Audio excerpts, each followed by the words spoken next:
Hello everyone, আসসালামু আলাইকুম। কেমন আছেন আপনারা সবাই? আজকে আমি আপনাদের সাথে শেয়ার করব আমার একটি পছন্দের ভর্তা রেসিপি। ভর্তাটা বানানোর জন্য প্রথমে আমি চুলাতে একটা কড়াই বসিয়ে দিয়েছি। এর মধ্যে দিয়ে দিয়েছি আমি পরিমাণ মতন সরিষার তেল। তেলটাকে আমি গরম করে নিয়ে এর মধ্যে দিয়ে দিচ্ছি শুকনা মরিচ। আমি শুকনা মরিচ দিয়ে ভর্তাটা বানিয়ে নিব। এর জন্য আমি শুকনা মরিচটাকে তেলের মধ্যে ভালো করে ভেজে নিব। শুকনা মরিচটাকে ভেজে আমি তুলে নিচ্ছি।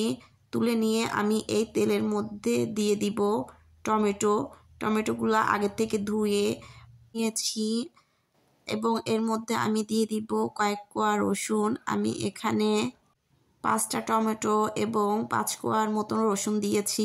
এখন ঢাকনা দিয়ে ঢেকে দিব। ঢাকনা দিয়ে ঢেকে কিছুক্ষণ রেখে দেওয়ার পরে আমি চামচের সাহায্যে একটু উল্টে নিব। এভাবে করে আমি টমেটোটাকে সিদ্ধ করে নিব। উল্টে দিয়ে আমি রসুনগুলোকেও উল্টে নিব। আমি আবার ঢাকনা দিয়ে ঢেকে দিব সিদ্ধ হওয়ার জন্য। কিছুক্ষণ পরে ঢাকনা তুলে নিব। আমার টমেটোগুলো সিদ্ধ হয়ে গিয়েছে। এখন আমি একটা চামচের সাহায্যে টমেটোগুলো তুলে নিব। এইভাবে টমেটো ভর্তা বানালে কিন্তু অনেক মজা হয়। বাসায় বানিয়ে না খেলে বুঝতেই পারবেন না এই ভর্তাটা কতটা মজা। এখন আমি একটা পাত্র নিয়ে নিব।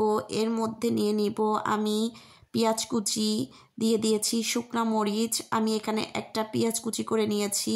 এখন পরিমাণ মতন লবণ দিয়ে আমি মরিচ এবং পেঁয়াজটাকে হাতের সাহায্যে ভালো করে মেখে নিব। মরিচটা আপনারা আপনাদের স্বাদ অনুযায়ী দিবেন। যে যতটা ঝাল খেতে পছন্দ করেন ওইভাবে বাড়িয়ে বা কমিয়ে দিতে পারেন। আমি এখানে আমার প্রয়োজন অনুযায়ী মরিচ দিয়ে নিয়েছি। যে কোনো ভর্তা একটু ঝাল ঝাল হলেই আমার কাছে বেশি ভালো লাগে। এখন টমেটোগুলোর উপর থেকে চামড়া খুলে নিচ্ছি। এই কাজটা একটু সাবধানে করতে হবে। আপনারা চাইলে টমেটোগুলো ঠান্ডা করেও এরপরে এই কাজটা করে নিতে পারেন। আমার ভিডিওটা দেখতে দেখতে যারা এ পর্যন্ত চলে এসেছেন তারা আমার ভিডিওটিতে একটি লাইক দিয়ে যাবেন।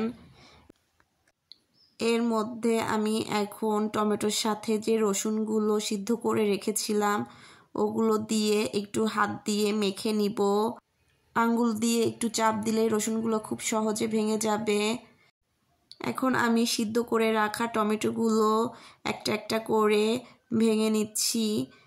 একটু ভেঙে নিতে হবে সাবধানে, কেননা এর মধ্যে অনেক গরম থাকে, হাত পুড়ে যেতে পারে। হালকা করে চাপ দিলেই এটা ভেঙে যাবে। এরপরে হাতের সাহায্যে ভালো করে মেখে নিব।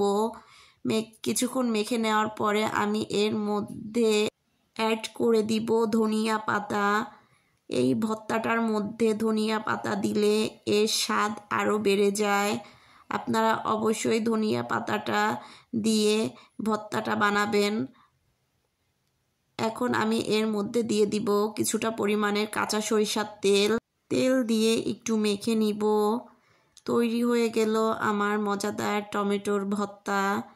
দুপুরবেলা গরম ভাতের সাথে এরকম একটা ভর্তা থাকলে কিন্তু জমে যাবে। আমার পছন্দের ভর্তার মধ্যে টমেটো ভর্তা একটি। আপনারা কে কে এভাবে ভর্তা বানিয়ে খান অবশ্যই কমেন্টে জানিয়ে যাবেন।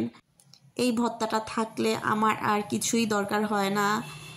আমার ভিডিওটি যদি আপনাদের কাছে ভালো লেগে থাকে তাহলে আমার ভিডিওটিতে একটি লাইক ও আজকের ভর্তার রেসিপিটি আপনাদের কাছে কেমন লেগেছে এটা কমেন্টে জানিয়ে যাবেন।